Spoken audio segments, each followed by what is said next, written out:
Hey guys, it's been a while. Um, it is July 2025, so we are halfway through the year, and I have not made a YouTube video yet this year, and I am sorry if anybody's been anticipating a video, um, but I'm here because God has put it heavy on my heart to talk about my testimony. And yes, I've talked about my moving testimony, but that's really just a part of my story. God had put it on my heart to share more details of my story and kind of share the whole thing. Um, oh yeah, and that's kind of why I started this YouTube channel to begin with, was to share details of my healing journey, and I never got around to it because it's it's a lot to put yourself out there. I mean, even just making videos and being vulnerable is a lot in itself, but then to share details of the story and the thing you went to, and to not know how people are going to respond to it, to think, you know, to think you might feel like an outcast and just have that fear, um, it will keep you from sharing your story, which is why I haven't. After 2 years, 2 years of having this YouTube channel, I have yet to share details of my healing journey on my healing channel. And a couple weeks ago, I had just finished work for the school year, so I'm off work for the summer.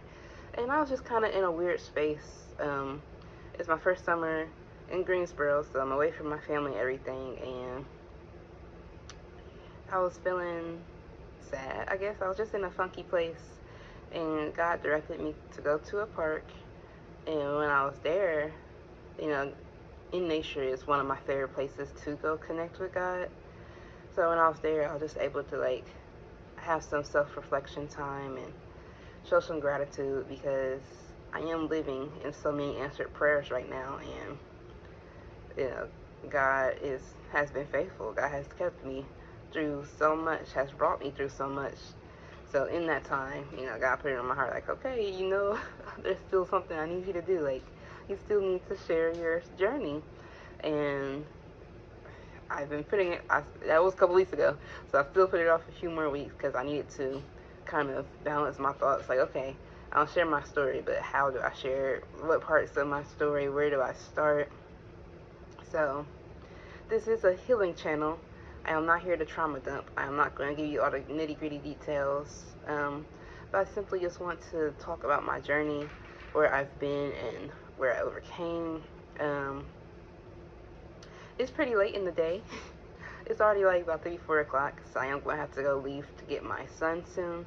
So depending on how far I get, I'm either going to come back and finish recording at a later time, or post what I have and just possibly have to make a part 2. But we'll see. So, yeah.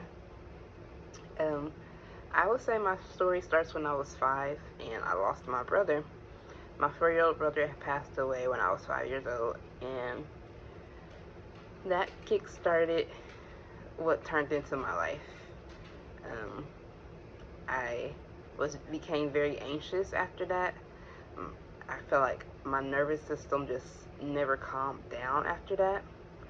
I always felt scared. I mean, I was already kind of timid and shy, like at 4, at 5. I didn't know too much about my personality yet, but from what I could tell, I was already kind of just a more quiet child. But then after my brother passed, I just never fully came into myself, which is why my very first YouTube video, I told you guys I am not a talker.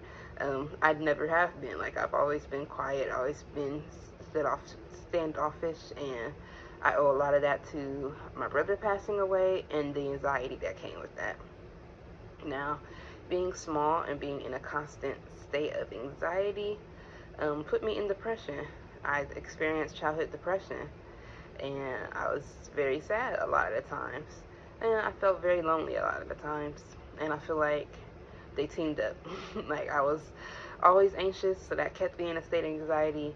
I was always anxious, so that kept me in a state of depression. I was always depressed, so that kept me in a state of anxiety. And it was just this vicious cycle that I did not know how to break, and I didn't even recognize that I was in because I was a child. So I kind of just thought I was weird. I kind of just thought I was different. Like, I kind of didn't understand that anything was wrong with me. I just was not like the other kids. I got bullied through every stage in school. Elementary school was the least because I had a lot of friends, but still there were some a-holes that felt like it was okay to pick on me, and I didn't know how to stand up for myself. It's continued in middle school, and then in high school I was so used to getting bullied that I kind of just was already felt like I was outcast, kind of set myself up for all of that. And yes, the depression, anxiety came with me through those years, through those ages and stages. I was constantly, always had anxiety, and I was also always depressed, but I didn't recognize it until I went to college and I started learning more stuff. I took my first psychology class. I just started learning more about life, and I recognized that there were these mental health disorders called depression and anxiety that I never heard about before, and I'm like, wait a minute. And that's kind of when I realized, like, oh, I've been depressed and anxious for all these years.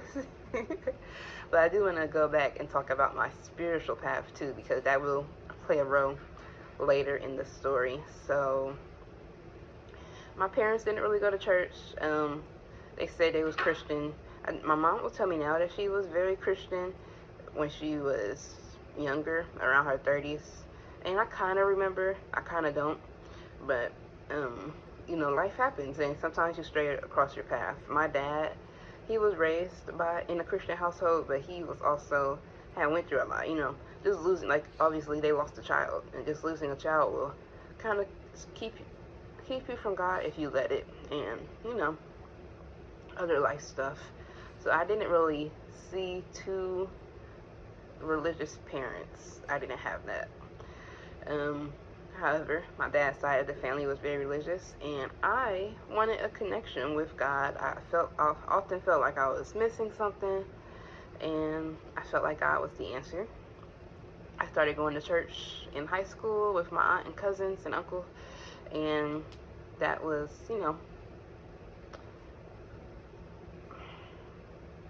I developed a very strong relationship with God during that time. However, the church was my grandparents' church. It was very small, and I often even felt like an outcast there. So sometimes, church folks will be your cause for leaving the church, or for not always feeling super safe in the church. Okay. I also went to City Life, which was like a Bible study, and I met a lot of good friends there, and I did get close to, like, that did help my relationship with God as well. Once I graduated high school, I kind of left that alone. So yeah, when I went off to college, I did 1 year away at university, and as I was discovering more about life, I also discovered more about spirituality and just other ways, other belief systems, and I started to explore it, and I got into what they now call New Age spirituality, and which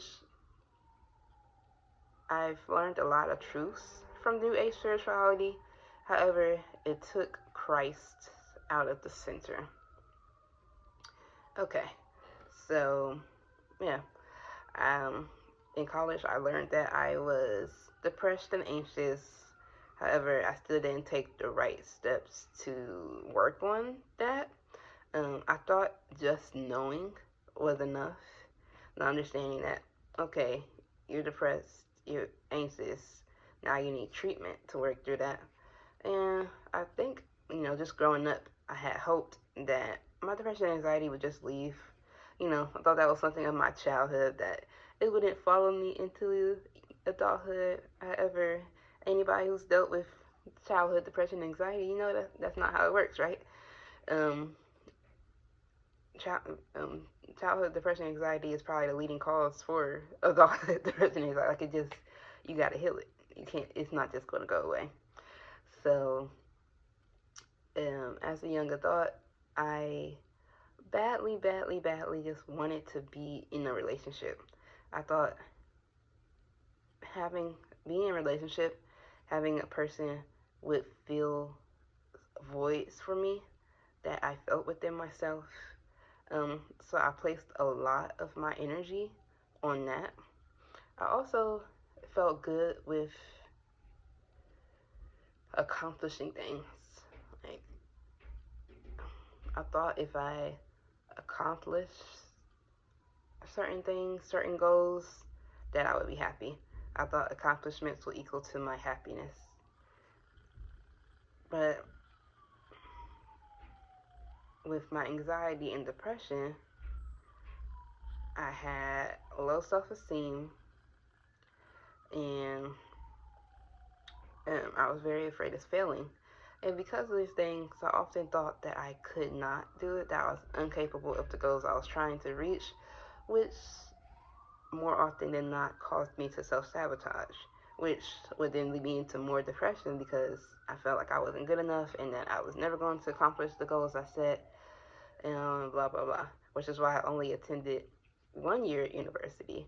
And I've tried school a couple other times, maybe 2 other times with that 1 year in that time frame, and very often like didn't finish. Never made it very far because I didn't believe in myself. I didn't believe I was capable of accomplishing the things I wanted to accomplish, which often drove me back to just wanting a relationship. Because, okay, maybe I'm not good enough for this. Maybe I'm not here to be here. But if I have somebody to validate me, it will fill the void I have inside.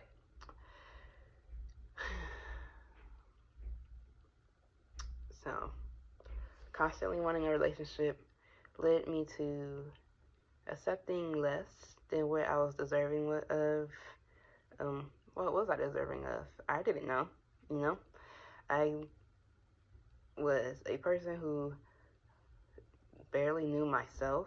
I always said like, oh, I don't have a type, but it's not, knowing now, it's not that I didn't have a type, it's just that I was open and accepting to anything, basically.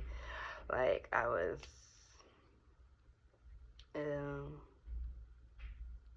this, well, definitely was really lost in my early 20s and didn't know how to find myself.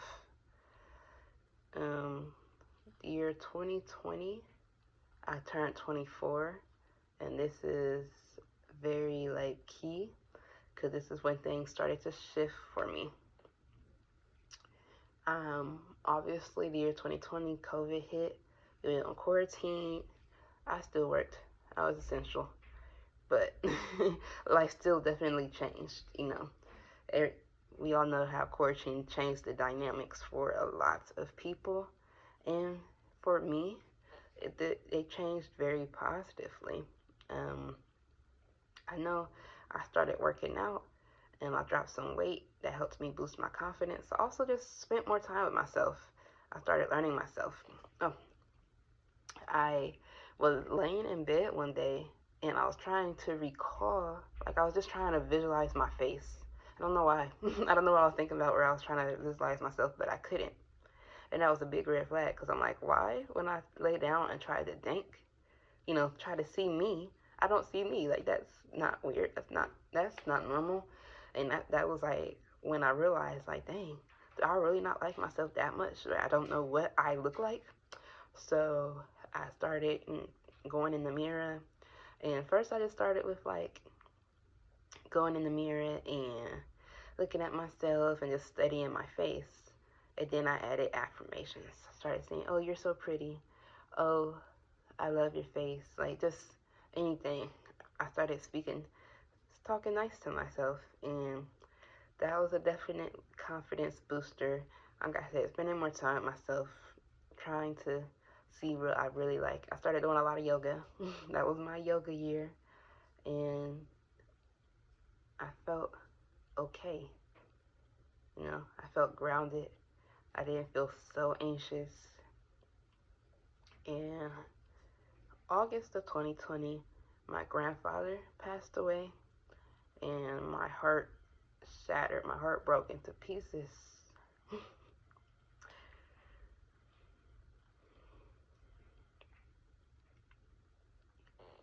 He was my best friend, and he had dementia, so it shouldn't have been such a big shock, but it was.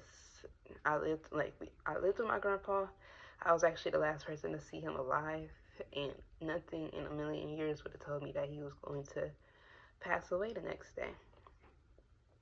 So that was really hard, and that pushed me back into a situationship that I had actually just was trying to free myself up from. I had just kind of ended things in that relationship, but I had a lot of heartbreak feelings that I didn't know what to do with them. So I ran back for comfort, and that situationship became my baby dad a month later. And it's just like crazy how things work.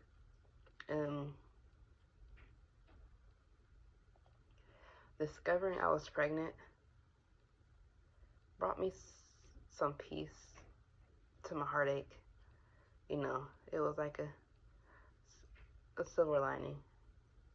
I was missing my grandfather so bad, but I was very happy. I always wanted to be a mom, and I knew that my baby was going to fill some places in my heart. I'm gonna take a break because I made some notes now. I just want to make sure that I hit on some things.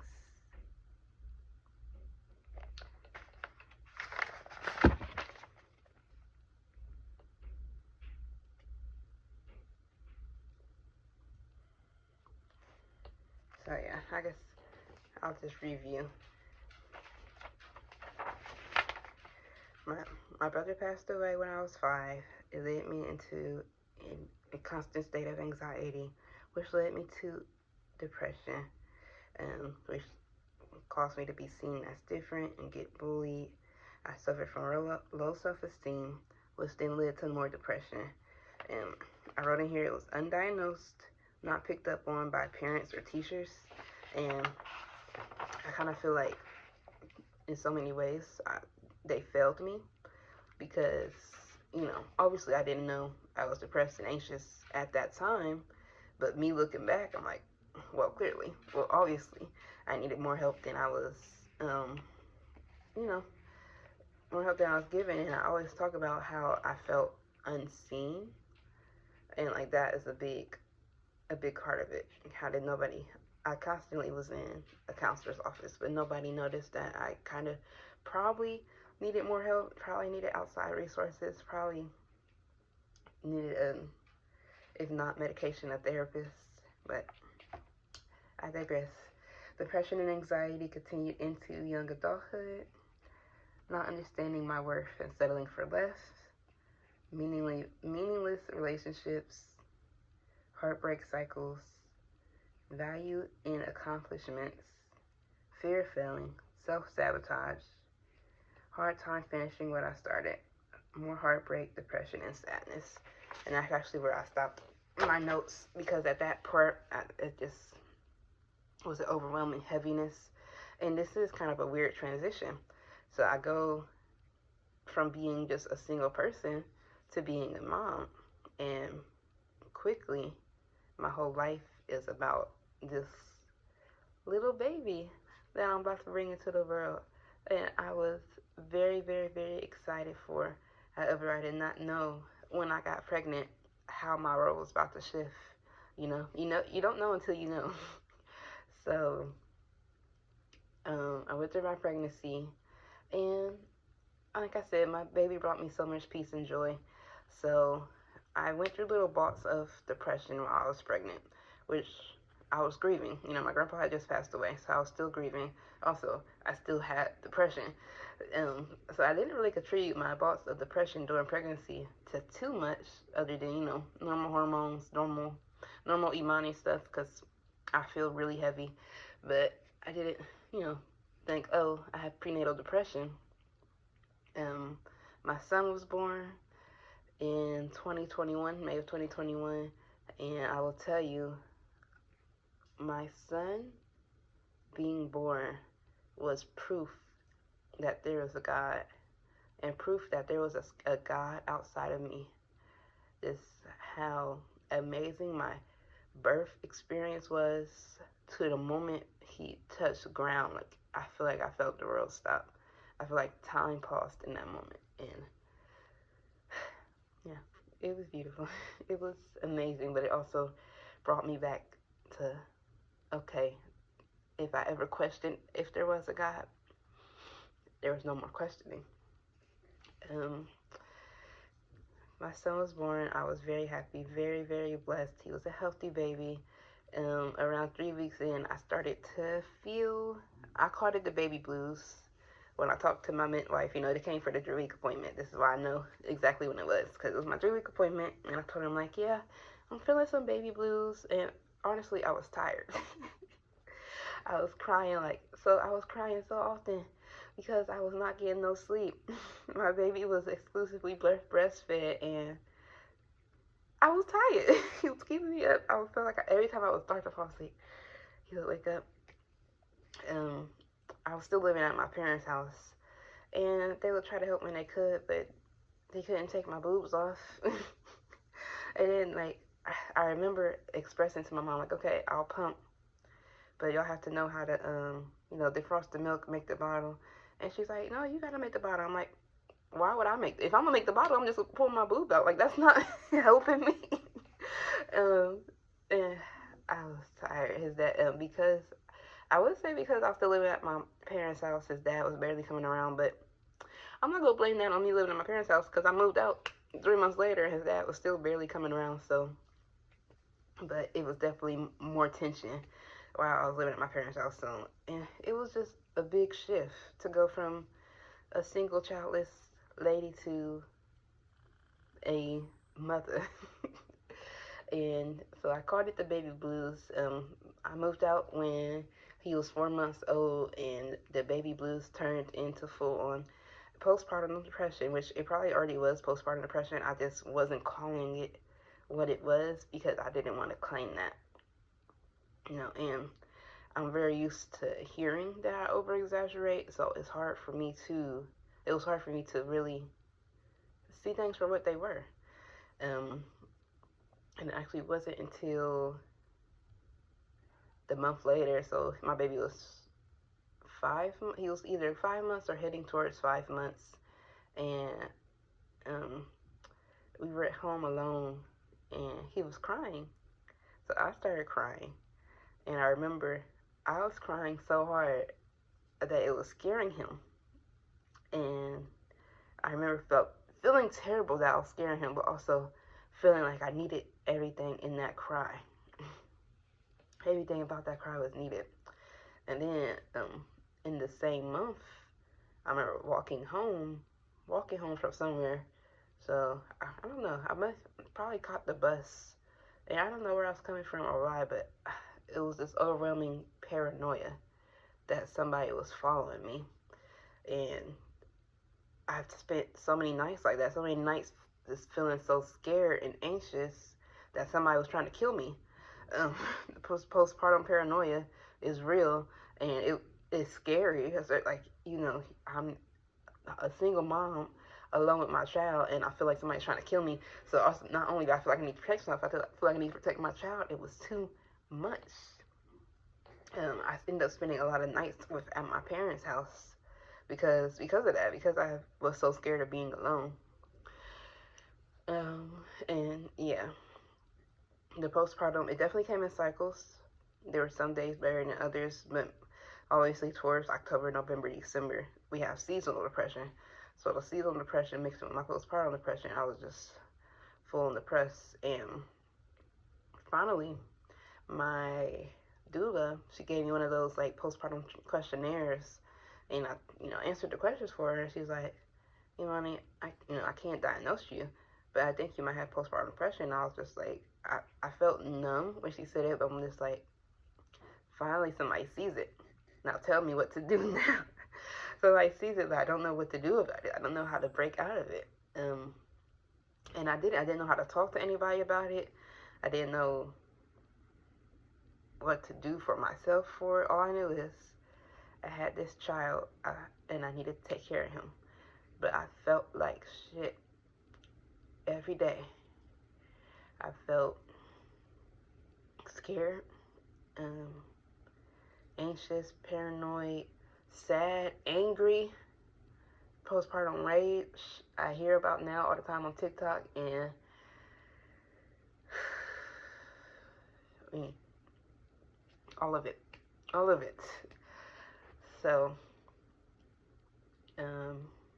yeah, like I said, it came in waves, and I suffered through for about a year. I suffered through alone. I just did what I had to do to make it. I did what I had to do for me and my son. During this year, I was working at the Boys and Girls Club, and it was a very much love-hate relationship with this job because I love the kids. They were, they were reminders that life is still good. I love kids. There are amazing reminders that don't sweat the big stuff. Don't sweat the small stuff. We only got so much time, enjoy life as we are. So I definitely enjoyed my job because of the aspect that I was working with kids. However, my management wasn't the best, and I feel like they didn't really see me. And it's like, it's not necessarily their job to see me. Like, I was depressed. I was very depressed. And I wish with everything in me that they could have seen that and gave me some type of slack, some type of help. Like, y'all have resources for me. Y'all see that I'm having a hard time, but instead I feel like they kind of made it worse and made me definitely not want to be a part of that organization. And also, I was getting paid like shit. So I'm not, I'm barely getting paid enough to make ends meet. And you guys treat me like crap. Like, I love you kids, but love isn't enough. So, like, right after my baby's first birthday, I left that job, and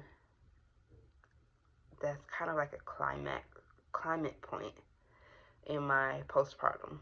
I left the job, and I felt like I could breathe again. However, I still got to provide. Like, however, what was next? I went to Atlanta. I ended up having a free flight to Atlanta, so I took me and my son and went and stayed with my aunt for a week, and that was really nice. I was just able to, like, enjoy some Atlanta sun and get some clarity, start to think straight. However, the moment I came back from Atlanta, like, maybe the next day, real life hit me. I'm like, here I am with me and this boy, no support, no job, no nothing, and I started spiraling, and I don't even know how to explain that other than, like, I couldn't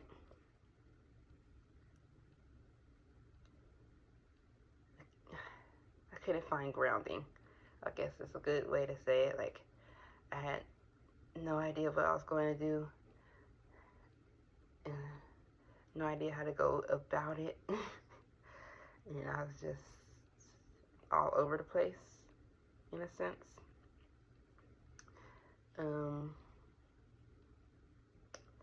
So I probably spent a month or two grounding, trying to find my footing.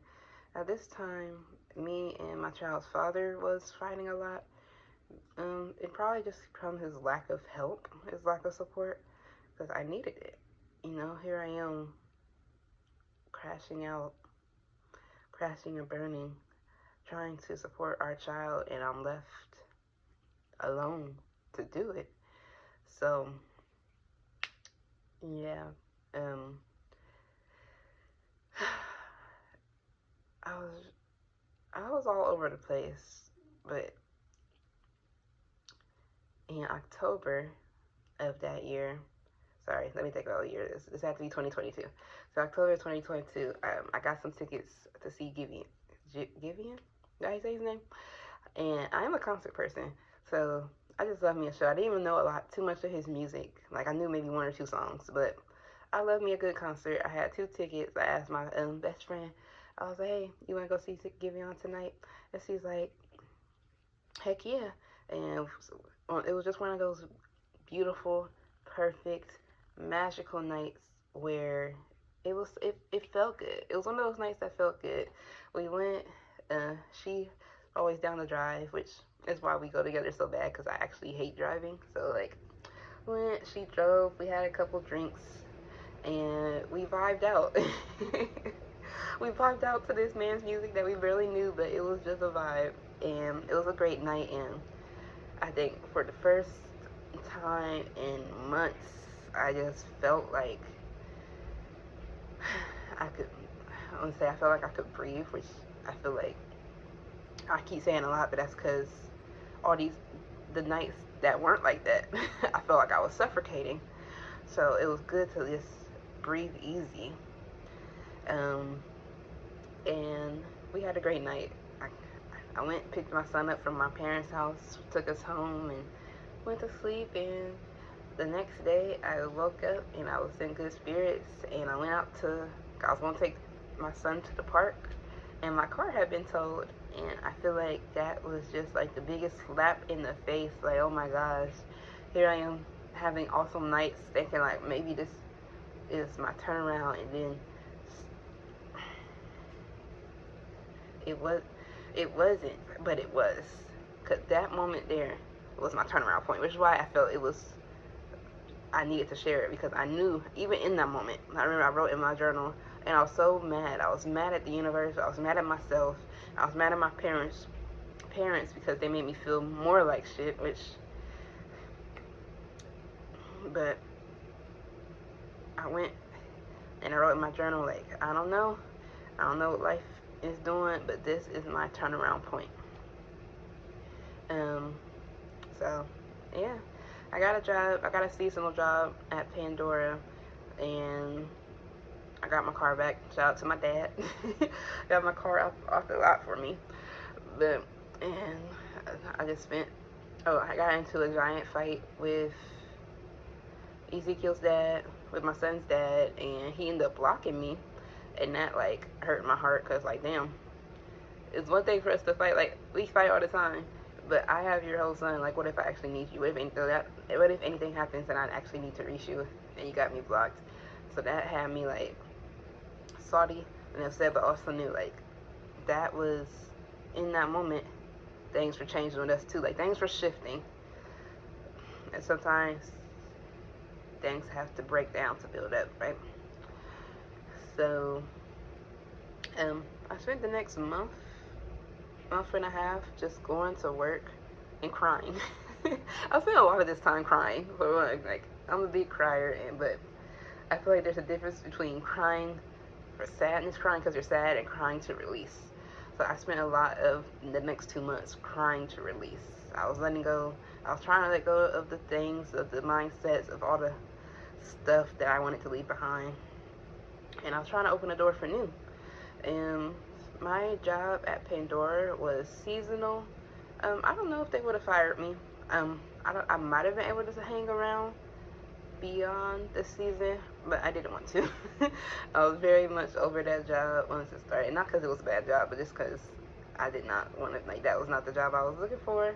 It was also another low-paying job, so it really didn't do much when it came to bills, and it was kind of just something to get me through the holidays, but it was nothing that I seen long-term. So I'm looking on Indeed, trying to find different jobs, trying to find me something better. And I kept scrolling past this advertisement for Priscilla's which was a technical training program. And I don't know, it spoke to me. Like, the first couple times I passed it, I might have just passed it, like, but eventually I started lingering longer. I started looking at it longer, and I'm like, I don't really need to be in a technical program right now. I'm drowning in these bills.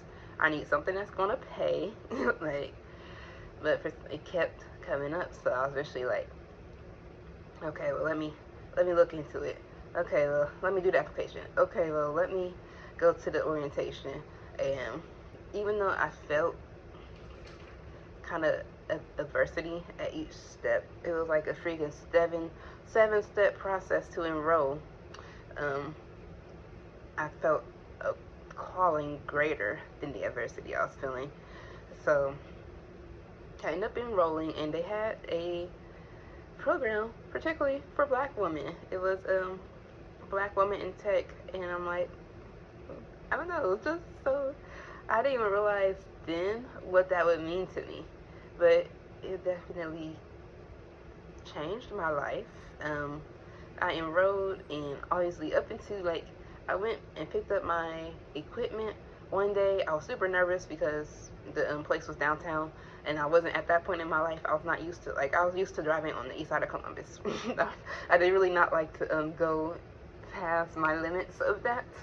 So I was super nervous because I was driving downtown, and like I walked in and you could just see the anxiety all over me. And that was just me going to pick up my equipment. So imagine me going to actually start the class. I went to a class, and it was deep. We had a full class, so many women. And I'm just, still anxious. I think you could kind of feel the tenseness in the room. Like, everybody was a little nervous. I was still wondering, like, was this the best step for me? And they're talking, they're introducing the program, they're introducing some people, and after talking, you kind of, untensing, I'm relaxing a bit because I'm like, this sounds dope. And then we learned that we would be getting paid, like we would be getting a stipend, which I was not, I was not expecting that, and I was really deep in them bills. So I'm like, oh wow, like that's amazing, that's incredible, thank you God. And they taught, like, they just had so many resources for us. They told us about the emergency fund they had for us, which I did end up using to help dig me out of the hole that I was in. And it's a technical program, so we learned about computers and networking. However, they had like professional development every week, which like taught you about so much. Like, they had a session on forgiveness and a session on self-esteem, like really stuff to build up black women.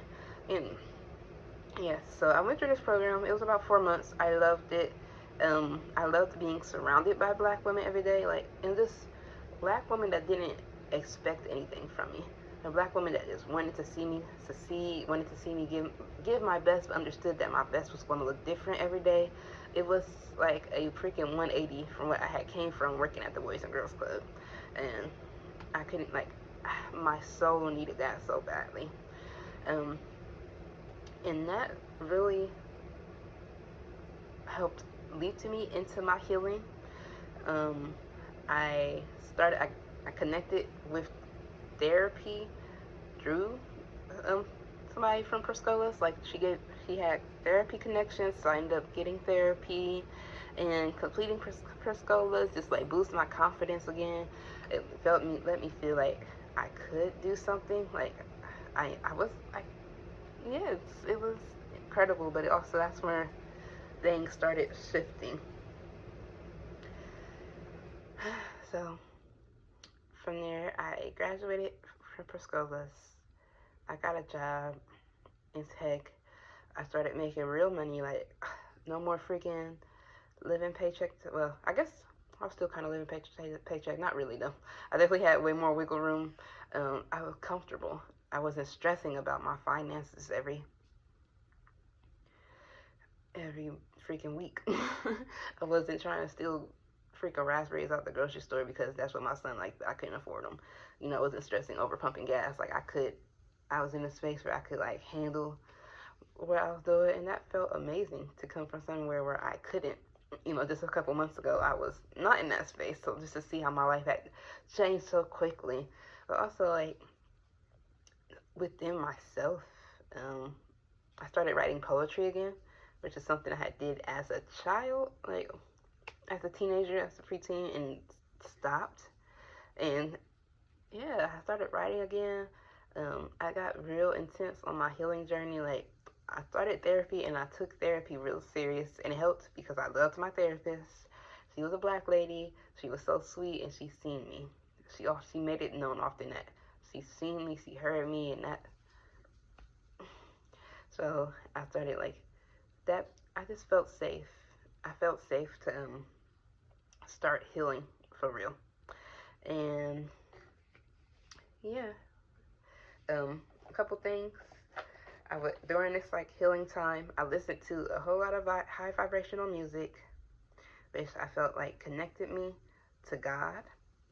Because once I graduated from Perscolas and just like was in a better position, I knew I had to put Christ back in the center, because I did something that I originally did not even want to do. I originally was not going to do, but God pursued me, like pushed me to do it, and it worked out for my highest good. And I knew, like, okay, there is a God, but not only is there a God, there's a God I need to be obedient to, because He has me, like He's going to carry me, He's going to keep me through. So that I got back on my spiritual journey, but like tenfold, like, okay, God, you got my attention. What do you want me to do next? And I started with listening to a lot of high vibrational music that got me into a better space with God. And I started a Bible study with my homegirl. I talked about that in other videos, and just like, that she was my homegirl, so she was somebody I felt safe with, and we were kind of similar places with God, so I felt like we could relate to one another and learn from one another. And sometimes when we did our Bible studies, it was just me and her, which were grand. Like, I think those were probably our best conversations, when they were just me and her. And sometimes other people would attend, so that was always nice. I had these crazy, sexy, cool love notes, and I would just pick one. I had these for forever, like probably, I don't know, very long time. I think I maybe got them when I turned 22, but I heavily started using them during this time where I was like focusing on my healing. And one of the cards I would often pull, I wanted to share. You are healing. Healing happens in seasons. It can't be rushed or forced to fit a schedule. So often we curse the seeds that haven't taken root, failing to realize it's not their time. They need more water, sunlight, and care. Bullying ourselves blocks regeneration. Also, sometimes the healing we're focused on isn't the healing that's taking place.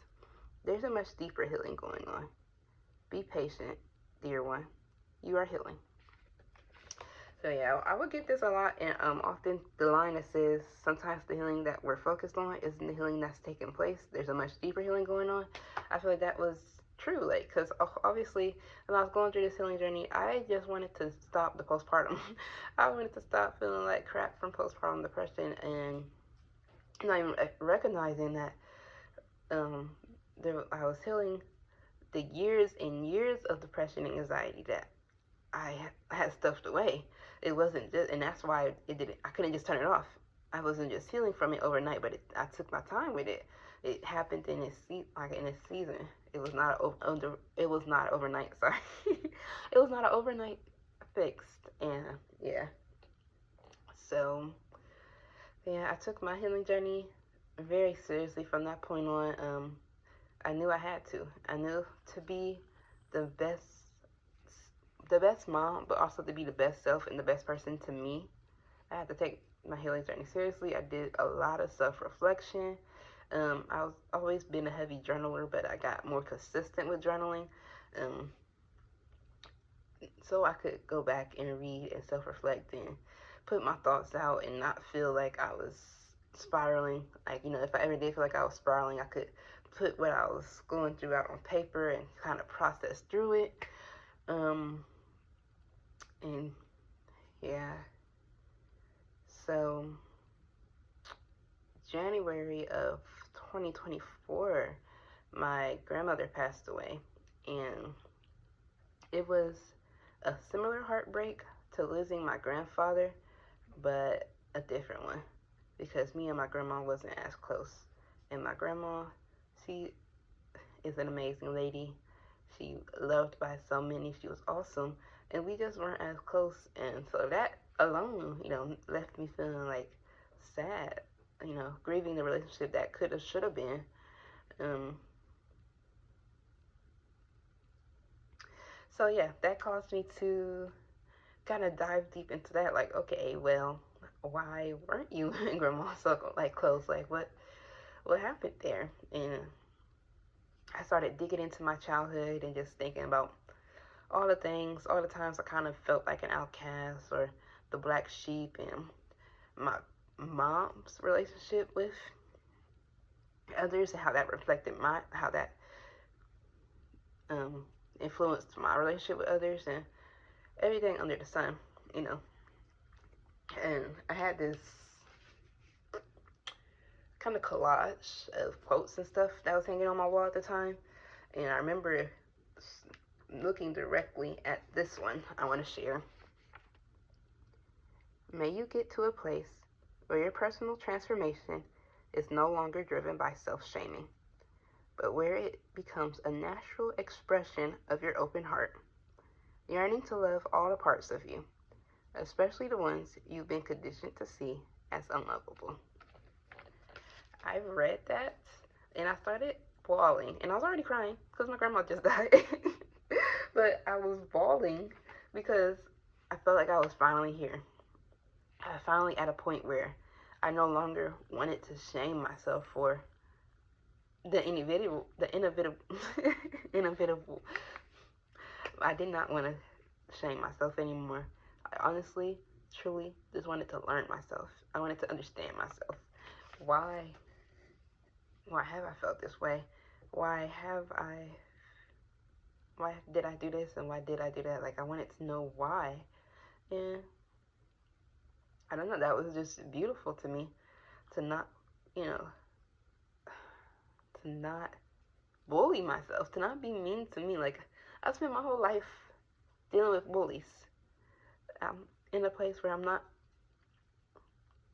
going to be a bully to myself any longer. And yeah, that was just an incredible realization that I was making those type of strides on my healing journey. I told my therapist about it, our next session, and she's like, oh, well, while we're on the topic of childhood trauma, and I'm like, childhood trauma? Because to me, trauma was like, this crazy, sad, bad things that happens to people. So I've never really seen what I had experienced as trauma. I always thought of it as just life stuff, Life happens. Sometimes life isn't fair. That part of my life wasn't fair.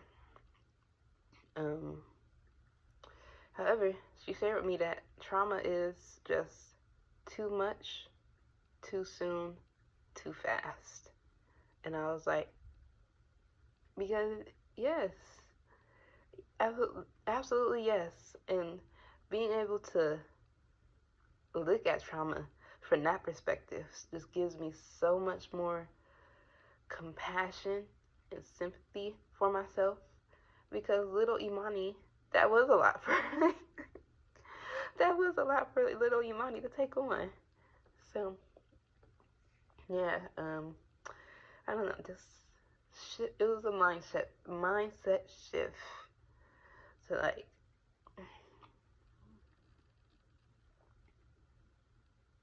open myself back up to these experiences that I had, and to study them and feel through them, and kind of give myself the love through them that I deserved years ago.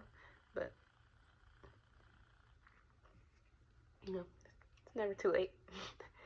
Never too late to reparent yourself. I ended up going to a trauma intensive that she recommended for me, which was 4 days, 4 nights away, no phone, in nature on some farms, just chilling, hanging out, but also doing some work. They had us do some real digging, some real expressing. I wrote so many poems while I was there. I wrote like, I don't know, 2 to 3, I think 3 poems total in the time that I was there, which was incredible. Like, they was just coming. And that like says a lot to like how vulnerable and how free I felt during that experience. And yeah, so I'm gonna jump because that was in March of 2024, and now we're here in July of 2024. And I started this video saying how June I felt kind of funky. You know, I think I was in this weird state of like, okay, what's next? I've completed the goal of moving out of state. I am in school, but I kind of just feel like something's missing. What's next? And I think when I said, I was like reflecting at the park and just like seeing how far I've come and recognizing that I'm living in answered prayers. That was God telling me to like appreciate where you are, because you came so far, so far. Excuse me. So far from the little girl who did not know how to speak up for herself. So far from the big girl that did not know how to speak up for herself. So far from all the depression, Told you, when I started Criscolas, I didn't even like to drive downtown Columbus. No, I just driving all around in a new city, a new state. My anxiety is pretty much non-existent. Of course, I still get anxious about some things. I have much better control over it, and also I'm not in a constant state of anxiety, and that to live for 20 plus years in a constant state, oh my gosh. Sorry, I'm trying to finish this video because we're coming up on an hour, but also the emotions. To go from living in a constant state of anxiety to like how I said I can breathe easy. Now I breathe easy every day.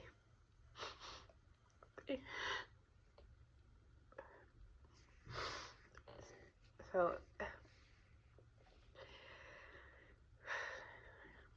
God remind me to appreciate where I am now, because I've came so far, but also continue to do the work, because healing is a process.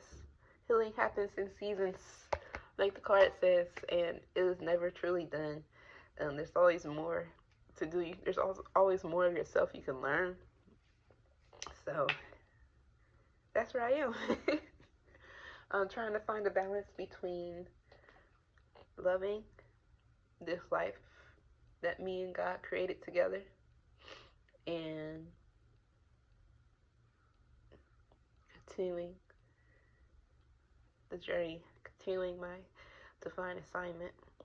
And I'm gonna stop there because I think that is a good place to stop. It's also probably about to be time to go get my son. If you made it, this is the longest video ever made. So if you made it this far, much love. I truly appreciate it. I would love to go more in depth about anything you guys want to hear more about. So drop your comments, let me know. And healing is possible for every single one of you. Take your time. It doesn't happen overnight. Be patient with yourself. Be kind to yourself. I love you. You have to love you to see a difference.